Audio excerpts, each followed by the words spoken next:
So Victor is currently heading up Jobbie. Have you heard of Jobbie? Have you tasted Jobbie? Amazing product, isn't it? All right, so he's heading up Jobbie, a direct-to-consumer gourmet peanut butter brand in Malaysia, where they are the #1 online natural peanut butter brand in Malaysia, right? So prior to that, he ran a marketing automation business called AXP, which got acquired by a regional digital agency. Yeah? He also co-founded M.SaaS Solutions in 2010, an Oracle Cloud CRM and NetSuite Cloud ERP consultancy organization. Now, Victor has specialties in a lot of areas, including more than 10 years of B2B technology-based solution selling, inbound marketing, marketing automation, CRM solutions, ERP, and I'll let him do the introduction himself. But yeah, so Victor, are you ready? Please give him a big round of applause.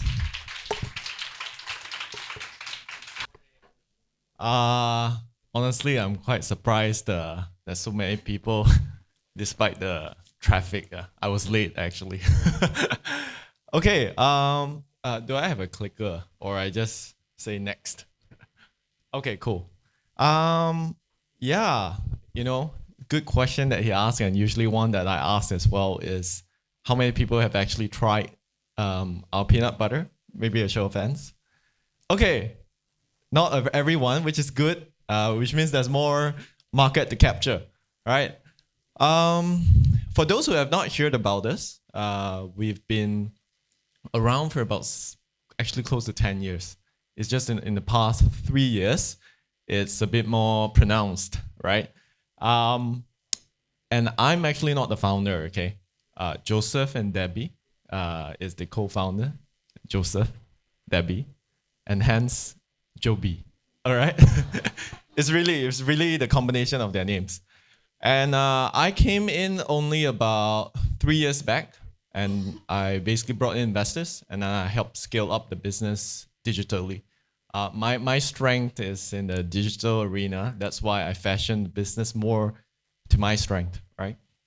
And our goal is really simple. From the first day when I came in, there was only 3 of us. I said I want to build a globally recognized Malaysian brand. And we're still doing that today. Hopefully we can do it faster. Okay. So that's a little bit background about us. Now, for those who have not tried our product, haven't heard our name, don't know what we're doing. Sorry, next slide. Yeah. We just do simple, predictable, boring peanut butter. That's all. Okay, but maybe I can tell you how we can inject more fun into even a boring business, boring industry, hopefully. We specialize in natural peanut butter. A lot of us have grown up with Lady's Choice, and that's the de facto standard, right, for peanut butter. Those are conventional peanut butter. So natural peanut butter means if you look at it, there's no preservatives, there's no additives, there's no flavoring, and it's just sugar, salt, and peanuts. We have a range, the white one we call the pure range. That's only just peanuts. Even the oil that you see in the natural separation layer, that comes from the roasting of the natural peanut itself. It's natural peanut oil. So I won't bore you too much with the product, right? In fact, if you want a discount code later to try, please let me know. Okay, so that's a little bit about our product. Today, I'd like to actually share more about how even small brands, I think a lot of you may come from SMEs, also MNCs, how we can actually leverage partnerships.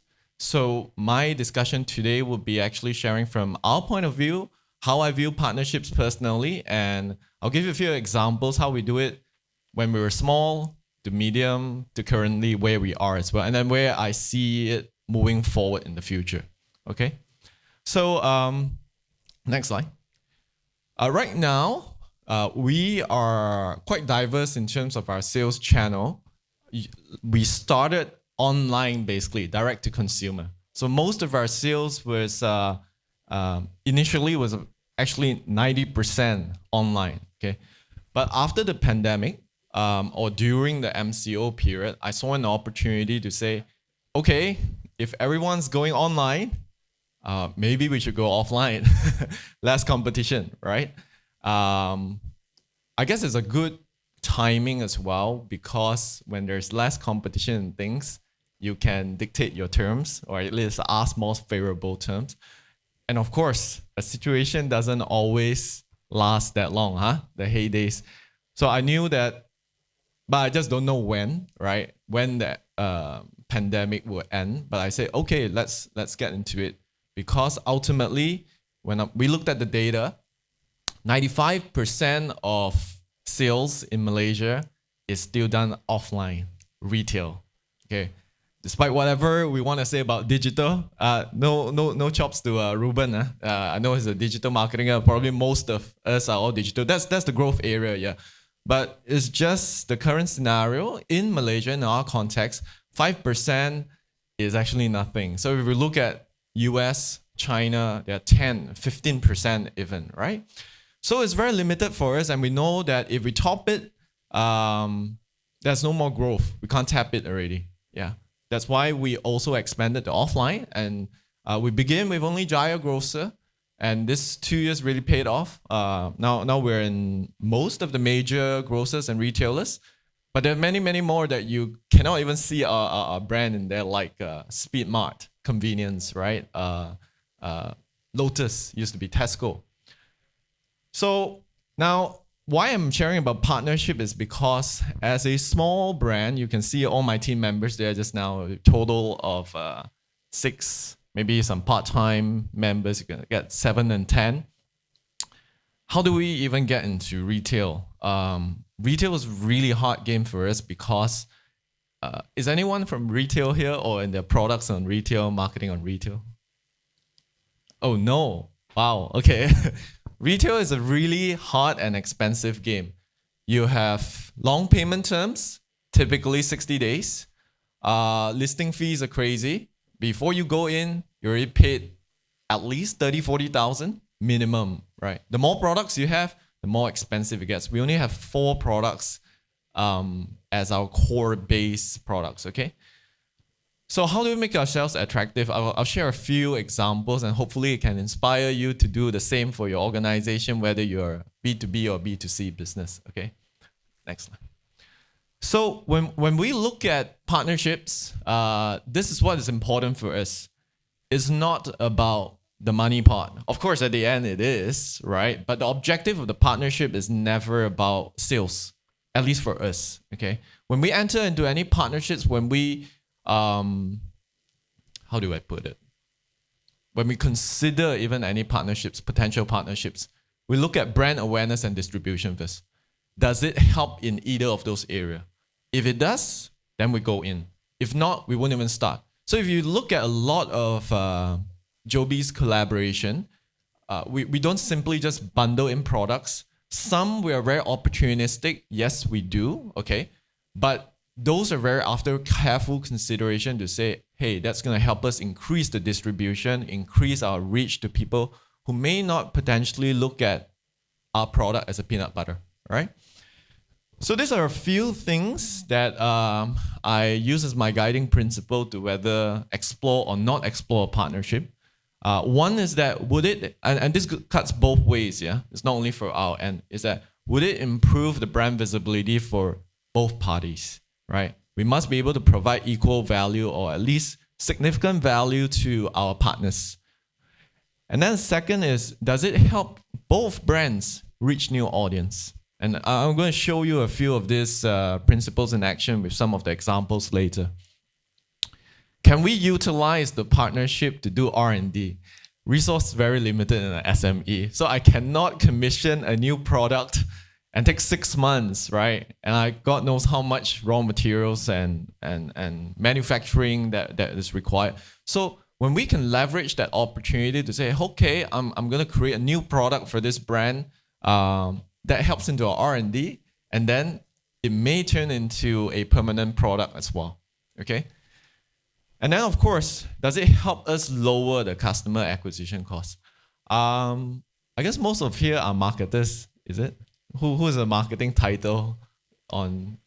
Okay. Yeah, most of it, right? I mean, it is a marketing conference.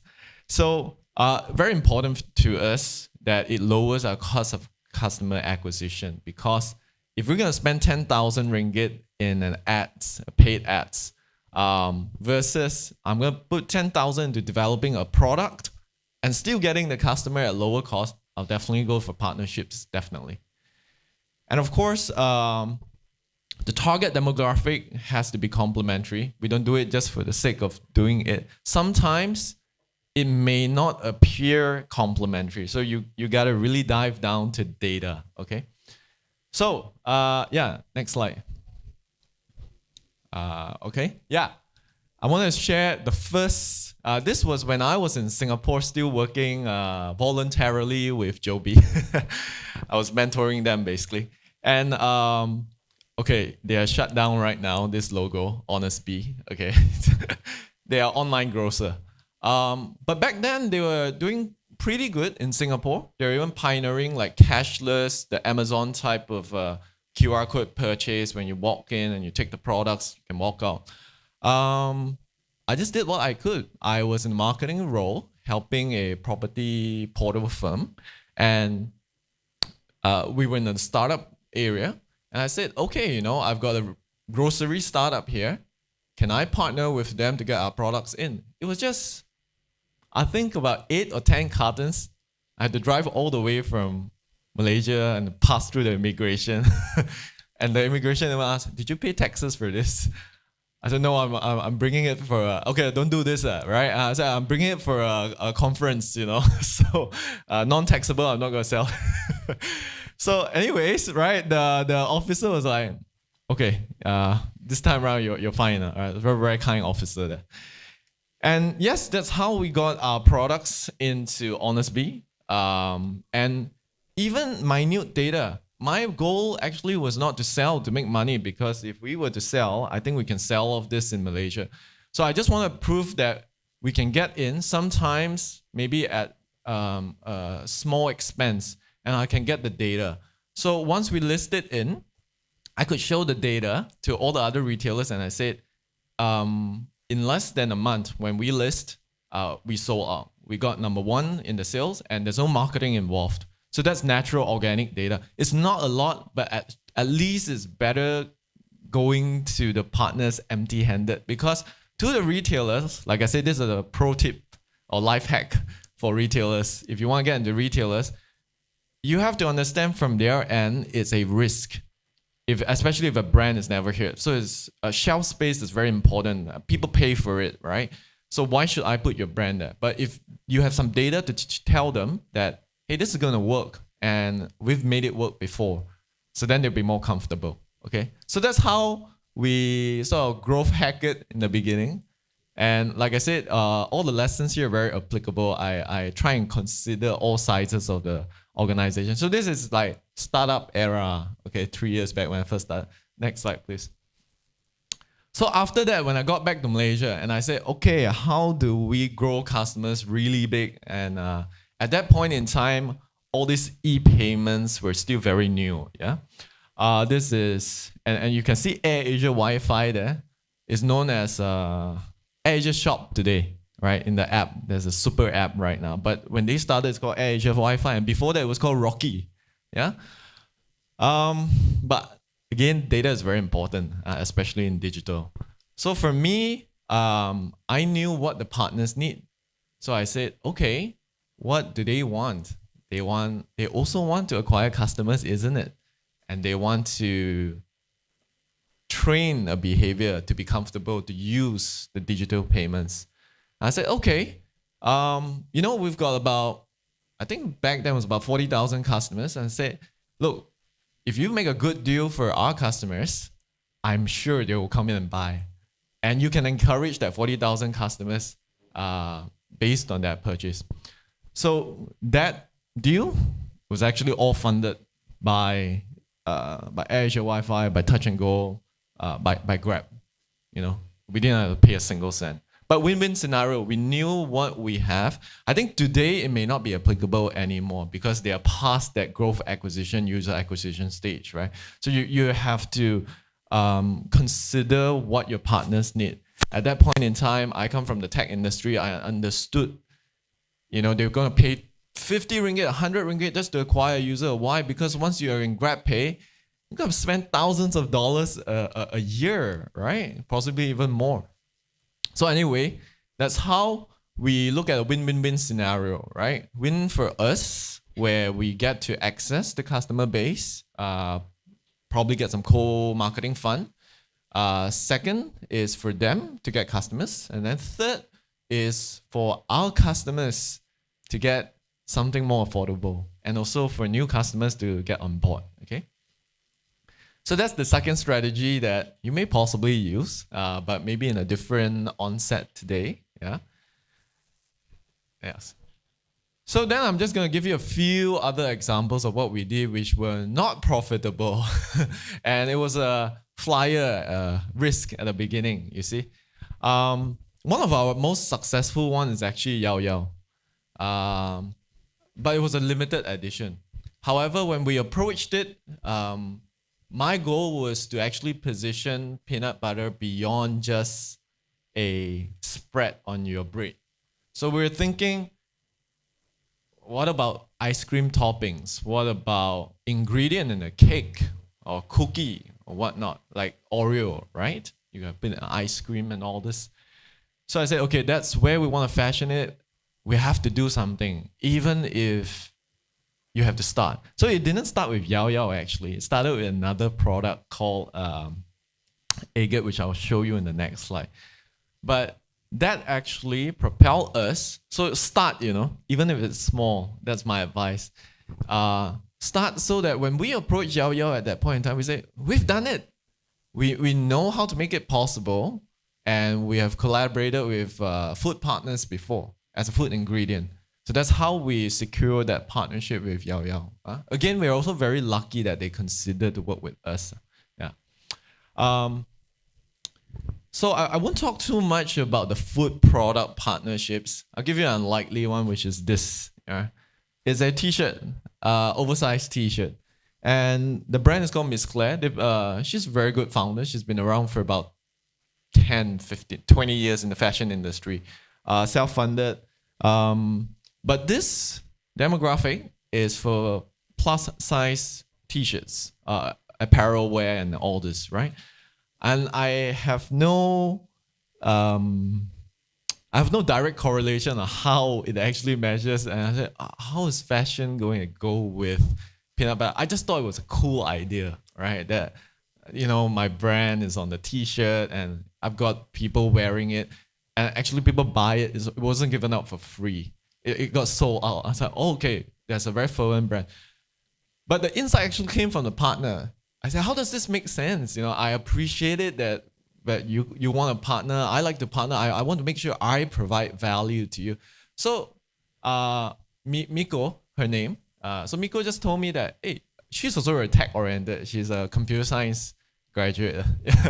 And she still codes today. Okay, sorry. I'm going to speed it up a little bit.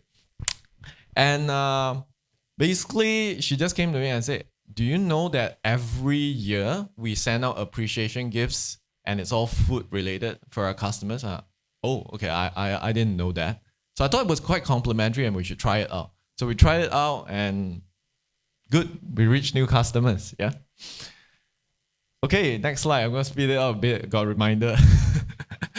So sometimes those products, this is successful ones, right? It's not limited edition, but it has turned out into a permanent product. So if you go to agate, this is like egg waffles. I think there are about 20 locations. This is actually on their permanent menu. You can call it, you can go and order next time called Nothing, okay? N-U-T-T-H-I-N-G, Nothing, all right? And chocolate, so that's Love 18C, right? That's what Nama chocolates, like Royce type of chocolate. I'll go to the next slide. Now, this is a very unlikely one, but received global recognition. If you're not in the gaming industry, you probably won't hear about it. So previous speaker was from gaming industry, right? This is one of our ones that really catapulted us into sort of global coverage. If you just type gaming nut butter, it's there. So again, sometimes partnership doesn't need to be in a mass market area, It could be a very, very niche audience, but one that's very passionate. So yeah, basically we created the first gaming nut butter to be consumed using the spoon alone. You don't have to spread it out because it's a healthy snack for gamers. They don't leave their chairs, right? And Zotac actually built a PC. That's a functioning PC, by the way, right? On a store, a Jobbie store. That's our vision, that we want to have a store. So they built out a store for us that's a functioning PC, right? So yeah, it could be something like this, which could make it very big, actually, right? Something that the industry has never thought possible or don't want to do. Yeah, I get a lot of flack for it, actually. People say, what, this is overpriced peanut butter for gamers, and you just put some RGB lights on a seat or whatnot. Where's the RGB light on the jar? Too expensive, anyway. Okay, so the next one that I like to share, moving very slowly. Who watch anime? Probably none of us at this age range, but I'm not shy to admit I do. Okay. Oh, okay, cool. This inspiration from my son, actually. Then I say, okay, what's this? I have no idea. And Joseph is on the young age, 20 plus. He said, okay, I've got this idea I want to do. Then I look at it. Sometimes, your partners play a very important role. I think if this was recommended in an MNC, they probably turn it down. But I think MNC is a bit more open today. So what we did with Spy X Family is that this little lady here, right? She's known to love peanuts in the anime, okay? So next slide. So what we did was we made it relevant. So we got a cosplayer, all right? And then, peanuts, right? So again, we respected the source. We gave credit. We made sure it stayed true to the nature of the anime style, character, and everything. So it was very well received within the community. Again, it's all within that small demographic community, but that's how you really build, right? You move from one small one to another small one. At the end of the day, you've got a bunch of small ones which add up to a big community, right? Okay, next. This is our latest thing that we launched in October. So again, nobody would think peanut butter and then mooncake. What's the correlation? So again, for me, it's data, and I look at it from a business angle to say, okay, how much is mooncake being sold in that season alone? So I'll just give you some numbers. One company alone, which is some Chinese sounding name, I forgot, Tonghua or some restaurant, I forgot, overseas, right? Yeah, overseas restaurant. I think they sell about 7 million worth of mooncakes in that season. I said, I want a piece of that, right? But it opens up us to a newer demographic, which is the older generation, because we have a lot of young demographic. I think we maxed it out online. So how do we then get to the older demographic? They still need to eat peanut butter. In fact, they eat more healthy ones, right?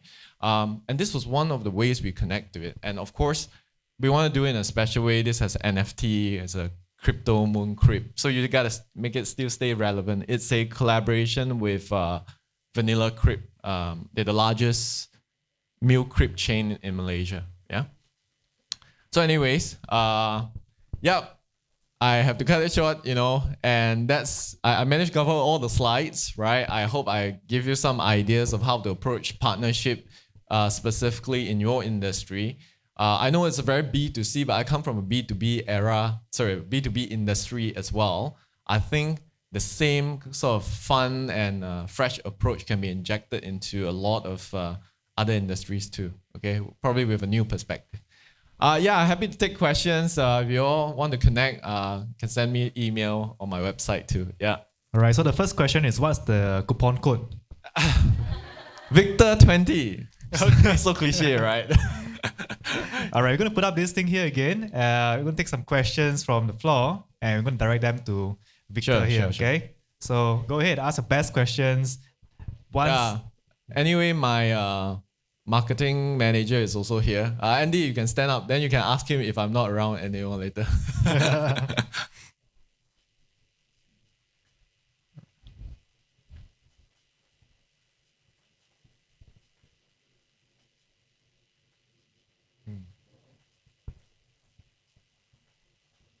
I'm quite open. You want to put some sensitive questions or whatnot, feel free. Yeah. Moderated by him, of Yeah, course. I'll get the worst questions to ask him. Yeah, so give you a best shot, okay? Like this one is like, okay lah. Oh, okay. Let's answer this one, okay? How many mooncakes did you manage to sell? Wow. Cool. Where's Emily? Oh, okay. Hi, Emily. I can answer that. That's not an issue. I think in total we sold not a lot because we commissioned actually just about 1,000 or so. But from our end, we sold about 500 units of it. I would say, given the price point, I don't know if you know the price point, but it was about 198, 168, right? Oh, okay.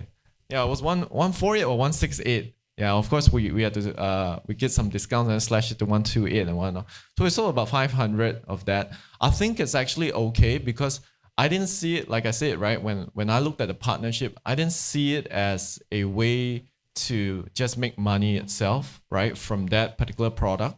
But it was more of, number one, could we even sell it? So we proved that we can sell it and we provide enough value to get it.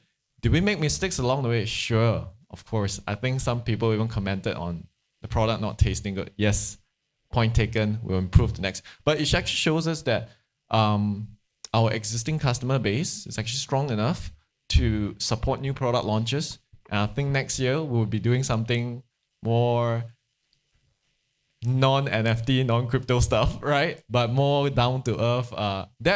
We had a lot of logistical issue because it's a snow skin type of product. It's chill and just a lot of logistics issue. Yeah. But a lot of learnings there. Yeah. All right. I see one as there's 3 votes here. So Okay. how do you convince big brands to collab with you when you're just starting out? I don't like to use this word, but can't get around it. Hustling. Really.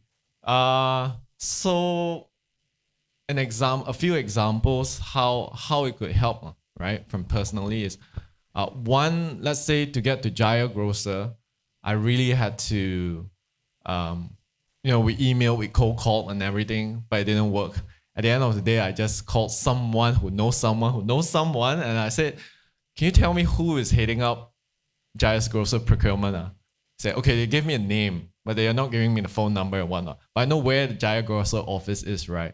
I said, "Okay, can you give me one tip to tell me how I can get it?" He said he likes brown. Like, oh, what am I gonna do, right, with brown? So actually, we came up with this big box, almost this size, but inside I throw in a proposal and a few peanut butter. It's just a big box, that's all. And I deliver it personally to the reception, and I said, this is delivery for the head of procurement. And you can't miss it, right? If you walk past or the reception receives it, you've got this big brown box with ribbon and all this, right? Of course, when it opens, then it's my proposal, my slides. Yeah. So that's hustling. If you want to work with big brands. And then the second one is really about, I think it's useful for them. Yes. That's why. So the bigger brands like Yao Yao and all this, a little bit more tricky. I think you really got to know your numbers to tell them how can you help them to improve. Unfortunately, most MNCs are like, how can you help them to improve their sales, reach new markets? And you really have to quantify it. So for us, we know we have the data. And that's the benefit of digital. If I was a retail business, probably much, much more harder to do so. So you all have an advantage if most of you are digital here. You can back it up with data. Yeah, the underdogs. All right. The second question, the last one, how big is your marketing team? Do you outsource it or everything is done by in-house, by Jess? Yeah. One-man marketing team in the beginning. This is myself. Then we have Andy. Of course, we do outsource some of it, but those are really the execution part. We still need to process the data, understand the data. But the good news is we all did it in-house. Of course, I have an advantage that I come from the software world, right? But I think I've also nurtured a lot of executives in the past. Just I mean, the data is that I know if you don't have money, then we have to sacrifice time. So in time, of course, how do I do it as well? You really got to go through the certifications, right? I tell you, it will help, man. Google Digital Garage, Facebook Blueprint certification, right? And then you just got to do trial and error, small ones there. But it's going to take time. If you got the money, then obviously outsource. Yeah. All right. Thank you so much, Victor, for all that answers. Okay. Thank you. So please give him a big hand, yeah? Okay. Thank you very much for being a good listener. Thank you.